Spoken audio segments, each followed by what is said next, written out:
Perfect. Hi, I'm Ashley. I'm a small group leader for the upperclassmen, and I'm excited to jump into Psalm 27 with you today.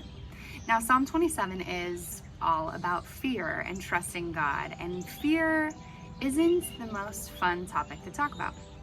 Now, I have a question for you.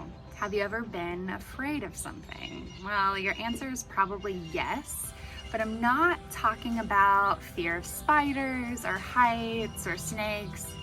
Well, I mean, snakes are pretty scary, but that's not the fear that I'm talking about. I'm talking about that deep, real, scary fear. Fear of maybe not having money, not having food, not knowing where you're gonna go to college, what's next. Maybe a family member is really sick.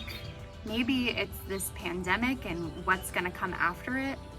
Now for me, I had a funny fear. Growing up, I was terrified of bowling alleys. Literally, elementary school, middle school, I was so scared of them. I don't know if it was the weird, you put your fingers in this weird ball that other people are putting their fingers in, and you're wearing shoes that don't belong to you, whatever it was, I just didn't bowl. It was my fear. Literally sweaty palms, heart racing. I was scared of it. Now that, I got over, and that wasn't really a deep fear that I needed God to deliver me from. But I've had some really scary things happen to me over my life.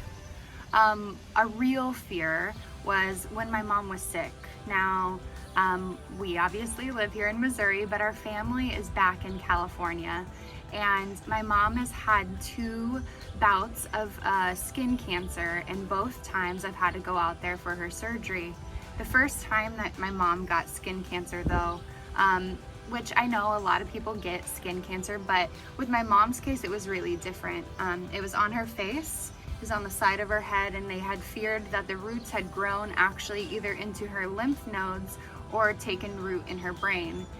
And that was one of the scariest times in my life because they weren't sure what that was gonna look like until they literally cut her open and went in and saw the condition that she was in.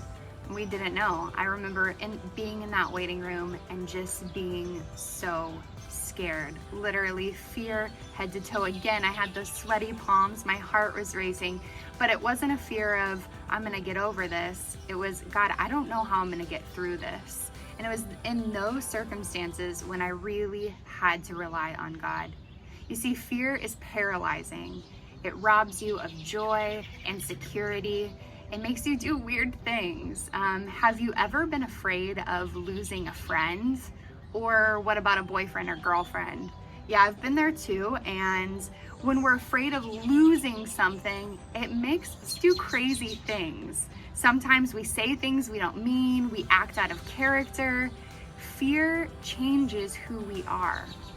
So how do we stop feeding the fear in our lives? Well, I think in Psalm 27, David gives us a pretty clear look. So I'm gonna jump in, I'm gonna read this psalm for us. Psalm 27, the Lord is my light and my salvation.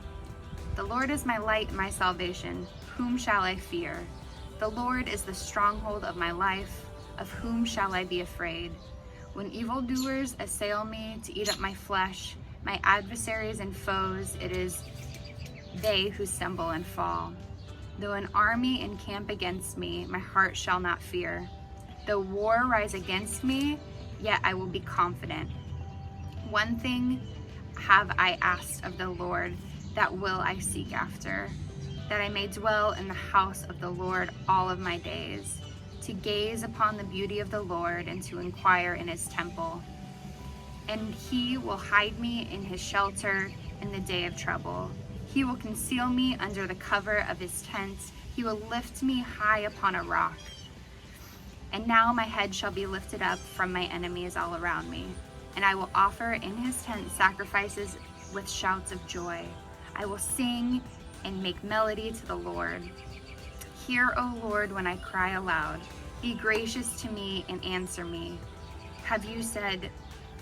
You have said, seek my face. My heart says to you, your face, Lord, do I seek.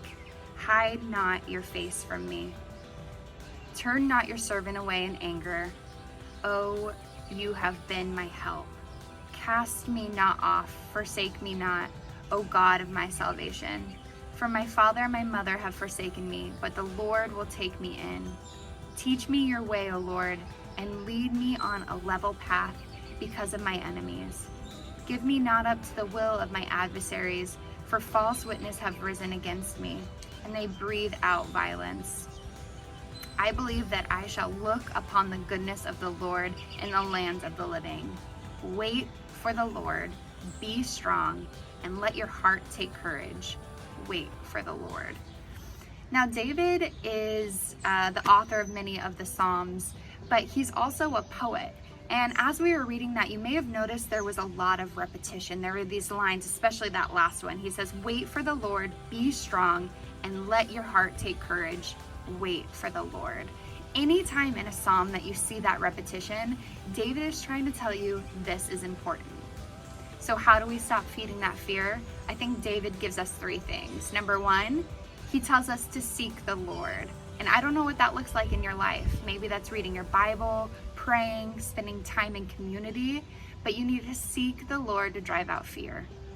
Number 2 is to remain confident, which I know, easier said than done, but in order to remain confident in God's character and who He is, you have to spend time with Him in prayer and in His Word. And lastly, David tells us to wait for the Lord. Be patient. I know fear, like I mentioned earlier, it can be crippling, it can be paralyzing, but if we wait for the Lord, He will deliver us from fear.